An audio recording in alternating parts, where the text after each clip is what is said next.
बहू कहाँ मर गई? अंदर से आवाज़ आई। जिंदा हूँ माँ जी। तो फिर मेरी चाय क्यों नहीं आई अभी तक? कब से पूजा करके बैठी हूँ। ला रही हूँ माँ जी।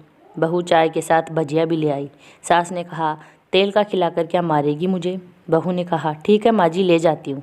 सास ने कहा, रहने दे, अब बना दिया तो खा लेती हूँ। सास ने भजिया उठाई और कहा, कितनी गंदी भजिया बनाई है तुमने बहू।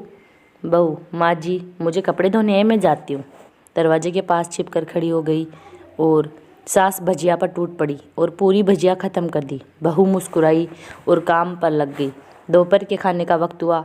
सास ने फिर आवाज़ लगाई, कुछ खाने को मिलेगा? बहू ने आवाज़ नहीं दी। सास फिर चिल्लाई, भूखे मारोगी क्या? बहू आई सामने, खिचड़ी रख दी। सास गुस्से से, ये क्या है? मुझे इसे नहीं खाना, इसे ले जाओ। बहू ने कहा, आपको डॉक्टर ने खिचड़ी खाने के लिए बोला है, दिन में खाना तो पड़ेगा ही। सास मुंह बनाते हुए कहा, तुम मेरी माँ बन जा। बहू फिर मुस्कुराई और चली गई। आज इनके घर पूजा थी। बहू सुबह 4 बजे से उठी हुई थी। पहले स्नान किया, फिर फूल लाई, माला बनाई, रसोई साफ की, पकवान और भोजन बनाया। सुबह के 10 बज गए। अब सास भी उठ चुकी थी। बहू अब पंडित जी के साथ भगवान के वस्त्र तैयार कर रही थी। आज ऑफिस की भी छुट्टी थी। उनके पति घर पर थे। पूजा शुरू हुई। सास चिल्लाती हुई, बहू ये नहीं है, वो नहीं है। बहू दौड़ती दौड़ती आती और सब करती। अब दोपहर के 3 बज गए थे। आरती की तैयारी चल रही थी। पंडित जी ने सबको आरती के लिए बुलाया और सबके हाथों में थाली दी। जैसे ही बहू ने थाली पकड़ी, थाली हाथों से गिर गई। शायद भोजन बनाते समय बहू के हाथों में तेल लग गया था, जिससे वो पोंछना भूल गई थी। सारे लोग तरह तरह की बातें करने लगे। कैसी बहू है, कुछ नहीं आता, एक काम भी ठीक से नहीं कर सकती, ना जाने कैसी बहू उठा लाए हैं, एक आरती की थाली भी संभाल नहीं पाती। उसका पति गुस्सा हो गया। सास चुप रही, कुछ नहीं कहा, बस यही बोल के छोड़ दिया, ठीक ठीक है, सीख रही है, सब सीख जाएगी धीरे धीरे। अब सबको खाना परोसा जाने लगा। बहू दौड़ दौड़ के खाना देती, फिर पानी लाती। करीब 70-80 लोग गए थे। इधर 2 नौकर और एक बहू। फिर भी बहू सारा काम बहुत ही अच्छे तरीके से करती। अब उसकी सास और कुछ आस पड़ोसन के लोग खाने पर बैठे। बहू ने खाना परोसना शुरू किया। सबको खाना दे दिया। जैसे ही पहला निवाला सास ने खाया, तुमने नमक ठीक नहीं डाला, एक काम ठीक से नहीं कर पाती, पता नहीं मेरे बाद कैसे संभालेगी इस घर को। आस पड़ोसने वाले को तो जानते ही हो साहब, वो बस बहाना ढूंढते हैं नुक्स निकालने का। फिर वो सब शुरू हो गए, ऐसा खाना है, ऐसी बहू है, ये वो वगैरह वगैरह। दिन का खाना हो चुका था। बहू बर्तन साफ करने नौकरों के साथ लग गई। रात में जागरता था, कार्यक्रम रखा गया था। बहू ने 1-2 गीत गाने के लिए स्टेज पर चढ़ी। सास जोर से चिल्लाई, मेरी नाक मत कटवा देना, गाना नहीं आता तो वापस आ जाना। वह बहू मुस्कुराई, गाने लगी। सबने उसके गाने की तारीफ की, पर सास मुंह फुलाते हुए बोली, इससे अच्छा तो मैं गाती थी जवानी में, तुझे तो कुछ भी नहीं आता। बहू मुस्कुराई और चली गई। अब रात का खाना खिलाया जा रहा था।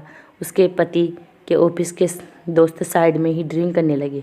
उसका पति चिल्लाया, थोड़ा बर्फ़ लाओ, तो सास चिल्लाती, यहाँ दाल नहीं है, फिर चिल्लाता, कोल्ड ड्रिंक नहीं है, पापड़ ले आओ। इधर उधर। आखिर में उसके पति की शराब गिर पड़ी। उसने उस एक दोस्त और बोतल टूट गई। पति गुस्से में 2 झापड़ अपनी पत्नी को लगाते हुए कहा, जाहिल कहीं की, देख कर नहीं चल सकती, तुझे इतना भी काम नहीं आता। सारे लोग देखने लगे। उसकी पत्नी रोते हुए कमरे की ओर दौड़ी। फिर उसके दोस्तों ने कहा, यार मूड खराब कर दिया, यहाँ नहीं बुलाया होता, हम कहीं और पार्टी कर लेते। ऐसी अनपढ़ गंवार बीवी ला रखी है तूने, उसे तो मेहमानों की इज्जत और काम करना तक नहीं आता। तुमने तो तुम्हारी बेइज्जती कर ली। अब आस पड़ोस की औरतों को और बहाना मिल गया।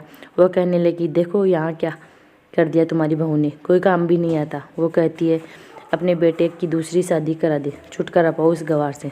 सास उठी और अपने बेटे के पास जाकर उसे थप्पड़ मारा और कहा, अरे नालायक, तुमने मेरी बहू को मारा, तेरी हिम्मत कैसे हुई, तेरी टांग तोड़ दूंगी। उसके बेटे के दोस्त कुछ कहने ही वाले थे। उसकी माँ ने घूरते हुए कहा, चुपचाप निकल जाओ यहाँ से, दारू पीने आए हो, जबकि पता है आज पूजा है और तुम्हें पार्टी करनी है। कैसे का संस्कार दिए तुम्हारे माता पिता ने, और किसने मेरी बहू को जाहिल बोला। जरा इधर आओ, चप्पल से मारूंगी अगर मेरी बहू को किसी ने शब्द भी कहा तो।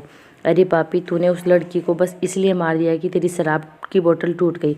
पापी, वो बच्ची सुबह 4 बजे उठी है, घर का सारा काम कर रही है, ना सुबह से नाश्ता तैयार किया, दिन का खाना बनाया, फिर भी हंसते हुए, सबकी बातें सुनते हुए, ताने सुनते हुए घर के काम में लगी रही है। तेरे यार दोस्तों को वो अच्छी नहीं लगी, जूते से मारूंगी तेरे दोस्तों को भी, और कभी उन्होंने ऐसा कहा तो। उन्हें यार दोस्त चुपके से खिसक लिए। अब सास बहू के कमरे में गई और बहू का हाथ पकड़कर बाहर लाई। सबके सामने कहने लगी, किसने कहा था मेरी बहू को घर से निकालने के? दूसरी बहू लिया, ज़रा सामने आओ। कोई सामने नहीं आया। फिर सास ने कहा, तुम जानते भी हो क्या इस लड़की के बारे में? ये मेरी माँ भी है, मेरी बेटी भी है।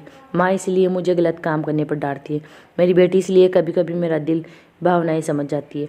मेरी दिन रात सेवा करती है, मेरे 1000 ताने सुनने के बाद भी एक भी शब्द गलत नहीं कहती, ना सामने ना पीठ पीछे।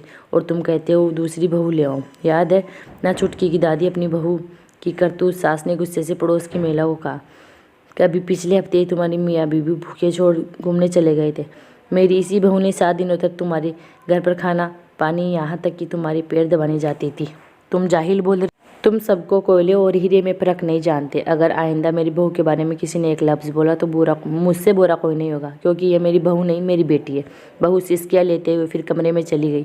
सास ने एक प्लेट उठाई और भोजन परोसा, बहू के कमरे में खुद ले गई। सास को भोजन लाते देखा तो बहू ने कहा, अरे माँ जी आप क्या कर रही हो, मैं खुद ले लेती। सास ने प्यार से ताना मारते हुए कहा, डर मत, इसमें जहर नहीं है, मार नहीं डालूंगी तुझे। तुझे नई सास चाहिए होगी, पर मुझे अभी भी तू ही मेरे घर की बहू चाहिए। बहू ने अपनी सास को रोते हुए गले से लगा लिया। सास फिर रो दी पहली बार और कहा, चल खाना खा ले। फिर मजाक करते हुए कहा, फिर मेरे पैर दबाने चले आना। ये ख्याल मन में मत लाना कि सास पैर बोलती है किसी दिन मैं इसका गला दबा दूंगी, क्योंकि कभी मैं भी यही सोचती थी। दोनों खूब हंसने लगे। वीडियो कैसा लगा कमेंट बॉक्स में कमेंट करके बताना। सब्सक्राइब करना चैनल को। धन्यवाद।